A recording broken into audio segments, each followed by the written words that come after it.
पहाडको बाटो उकालो चढ्दा चढ्दा पहाड कहाँ हिमाल बन्न पाइन्छ हुम्ला त हिमाल हो नि त चढ्दा चढ्दा यहाँसम्म आइसकेको छ अहिले ऊ त्यो एयरपोर्ट हो हुम्ला सिलगढी एयरपोर्ट यहाँ अलिकति पानीको अभाव रहेछ यहाँ हल्का तर पानी चाहिँ प्रशस्त मात्रामा छ त्यसलाई सदुपयोग नगरेको छ भनेर सुनिरहेको छौँ हामीले है पानी चाहिँ अलिक कमी छ यसमा यहाँ चाहिँ एउटा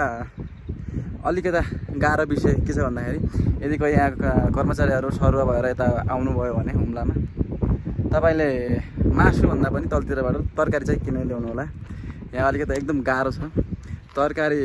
एकदम सस्तो भनेको चाहिँ यहाँ टमाटर गोलबेडा हो कि टमाटर हो 350 रुपियाँ केजी छ यहाँ टमाटर बाँकी तरकारीको त अब म रेट नभनौँ तपाईँले टमाटरको मात्र 350 रुपियाँ भनेर चाहिँ आफै बुझिहाल्नुहोस् कि कति पर्छ अरू बाँकी तरकारीको चाहिँ कति पर्छ भन्ने कुरा तपाईँ आफै अनुमान लाउन सकिहाल्नुहुन्छ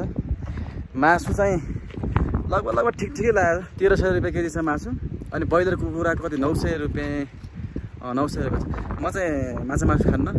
त्यति थाहा भएन मलाई तर चाहिँ त्यति चाहिँ रेट छ भन्ने छ तलतिरबाट सरुवा भएर आउँदाखेरि जस आफूलाई खानेकुराहरू चाहिने